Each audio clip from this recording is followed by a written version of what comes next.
देख रहे हैं स्टार न्यूज, आपको रखे आगे। लोकपाल बिल पर संसद में गर्मा गर्म बहस हो रही है और उधर शिवसेना ने पहले ही साफ कर दिया कि लोकपाल कैसा हो। ये इस बहस से पहले तो ये हो जाए कि लोकपाल हो ही क्यों। हमारे साथ संजय राउत साहब हैं शिवसेना के। संजय जी, स्वागत है आपका। संजय जी, बाकी जगह बहस हो रही है कि लोकपाल कैसा हो, आप कह रहे हैं लोकपाल हो ही ना। जी हाँ। क्यों? मुझे लगता है कि बाकी लोग जो बहस कर रहे हैं वो किसी दबाव में है। वो दबाव मानसिक हो सकता है, राजनीतिक हो सकता है, वोट बैंक का हो सकता है। उनके विचार में कोई ठोस मुझे दम नहीं दिखा रहा है। कोई एक व्यक्ति है, अन्ना हजारे जी, वो सज्जन व्यक्ति है, उनका सामाजिक कार्य बहुत बड़ा है। महाराष्ट्र में हमने उनका काम देखा है, हम वहाँ बार बार जाते भी हैं, लोगों को बताते हैं अगर गांव की सुधार करना है तो आप अन्ना जी से प्रेरणा लेनी चाहिए। और अन्ना जी से प्रेरणा लेके आसपास के बहुत से गाँव में इस प्रकार का सुधार हुआ है।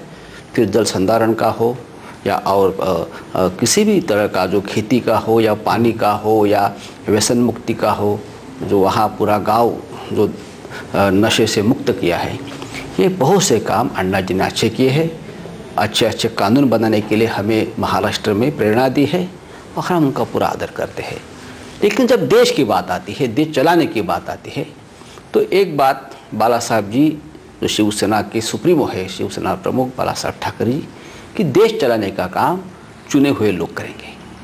अगर गलत काम किया है ये लोगों ने तो लोग उनको जनता उनको घर में बिठाएंगी। वो अधिकार जनता का है। दूसरी कोई भी व्यक्ति इस प्रकार का काम नहीं कर सकती। अगर इस प्रकार से अगर कोई व्यक्ति काम करते हैं तो इस देश में अराजकता फैलेगी। देखिए, हम आपको मालूम होगा कि शिवसेना का लोकतंत्र पे ज़्यादा विश्वास नहीं है, सभी को मालूम है। हमारा एक ही नेता है जो हम आदेश देता है, वह हम आदेश का पालन करेंगे। फिर भी हम चुनाव लड़ते हैं, चुनाव लड़के हम सत्ता में आते हैं, कभी प्रतिपक्ष में बैठते हैं। जो भी काम है संसद या विधानसभा हो या लोकल बॉडी हो, हम कर लेते हैं। बाला साहब ठाकरे सत्ता के बाहर बैठे हैं। लोग कहते हैं कि बाला साहब हुकुमशाह है। ज़रूर हो सकते हैं, लेकिन बाला साहब ने खुद की पार्टी बनाई। बाला साहब लगभग 50 सालों से राजनीति में है। बाला साहब अपने लोगों को चुन के लेके आते हैं और फिर आदेश देते हैं। अगर किसी को इस देश में कानून बदलना है या नई सिस्टम लानी है तो आप अपनी खुद की पार्टी बनाइए, इस देश की राजनीति में आइए और जो भी आपको करना है, जो भी कानून बनाना है, कड़े से कड़े बातें हो गई कि एक तो जो मांग करने वाले हैं एक अलग कानून बदलने की, वो मांग करने वाले चुने हुए होने चाहिए, और जो जिस चीज की वो मांग कर रहे हैं कि अधिकार लोकपाल को दिया जाए, वो भी ऐसा नहीं होना चाहिए कि कोई चुनाव हम पे दबाव नहीं आना चाहिए। अगर आप ये नहीं करेंगे तो हम ये करेंगे। वो तो अन्ना हजारे और इनका दबाव हो गया। लेकिन लोकपाल क्यों नहीं होना चाहिए? लेकिन लोकपाल की कोई खास जरूरत है ऐसे मुझे लगता नहीं। इस देश में संसद सर्वोच्च है। संसद चुने हुए लोगों की है, लोगों की है ना। लोकपाल का मतलब क्या है? लोकपाल लोगों से नहीं आता है। इस देश में हर व्यक्ति किसी ना किसी को जवाबदेही है।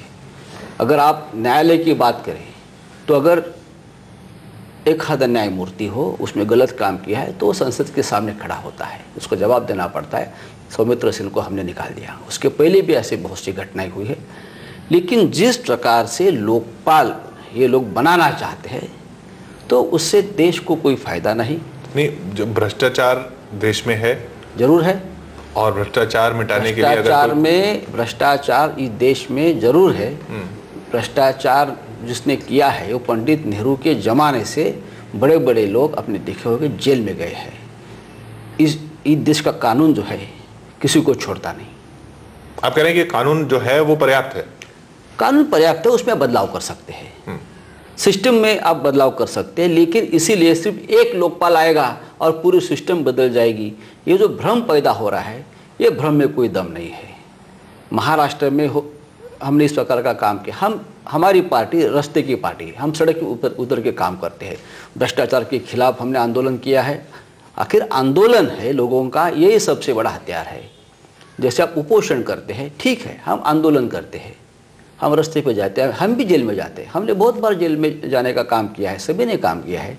संसद में जितने भी देखिए, संसद में बैठे हुए लोग गुंडे हैं या असेंबली में बैठे हुए लोग गुंडे हैं, ऐसे नहीं है। इस देश की एक परंपरा है, संसद की या असेंबली की, लोग किसी को चुन के देते हैं। उसमें से कोई गलत लोग हो सकते हैं, वो पूरे विश्व में है, यहाँ नहीं है, पूरे हमारे देश में तो नहीं वो है। कैसे ठीक हो सिस्टम? वो कह रहे हैं कि लोकपाल से ये सिस्टम ठीक हो जाएगा। जब जो मुझे नहीं लगता है कि सिर्फ लोकपाल से सिस्टम ठोकेगा, लोकपाल से सिस्टम बिगड़ जाएगी। आप भी तो भाई सेंस ऑफ द हाउस जब निकला था तब आपके भी तो सांसद थे, तब आपने विरोध क्यों नहीं किया? तो सब पूरे हमने देखिए सबसे पहले विरोध बाला साहब ठाकरे जी ने शुरू किया। हाँ, है। लेकिन संसद हमने अन्ना हजारे जी का जो भ्रष्टाचार का आंदोलन है, विरोधी आंदोलन है, उसको हमने ज़रूर सपोर्ट किया है।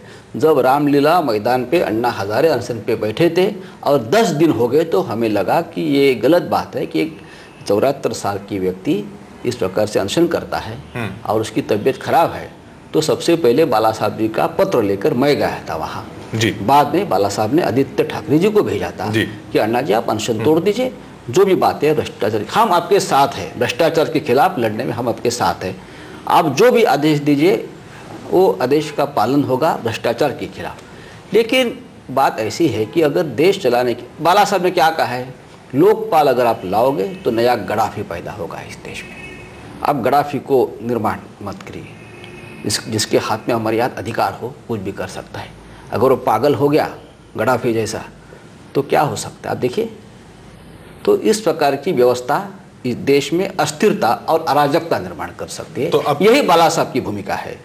तो अब क्या होना चाहिए राउत साहब आपके हिसाब से, आपकी पार्टी के हिसाब से, क्योंकि बीजेपी आपके वैसे तो साथ में है लेकिन इस मामले में तो बिल्कुल अलग देखिए बात बोल रही है। देखिए हम जरूर एनडीए के साथ हैं, कुछ मुद्दे ऐसे होते हैं मतभेद हो सकते हैं राजनीति में, लेकिन हम एनडीए के घटक है। भारतीय जनता पार्टी के सबसे पुराने साथी तो हम ही हैं और ये कोई वोट बैंक की राजनीति शिवसेना अगर बीजेपी समर्थन करे तब भी आप विरोध करेंगे?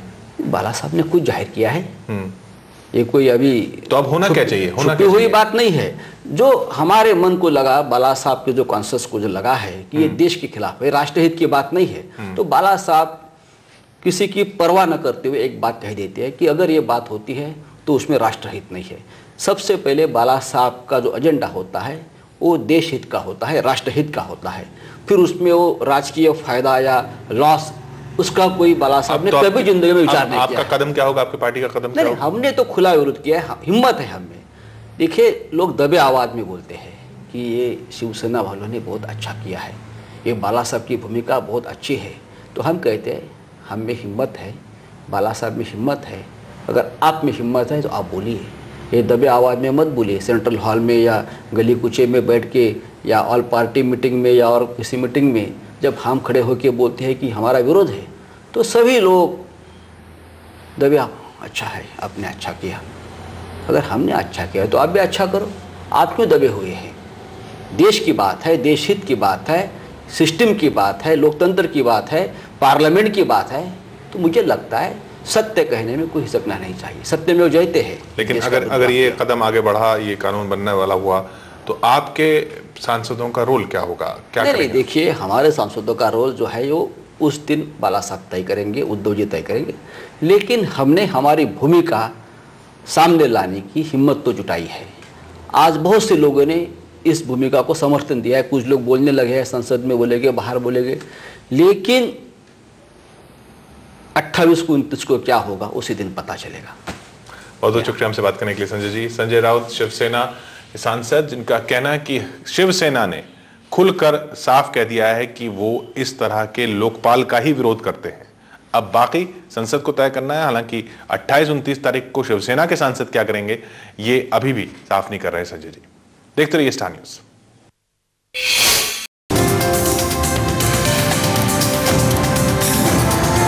और आप देख रहे हैं स्टार न्यूज, आपको रखे आगे।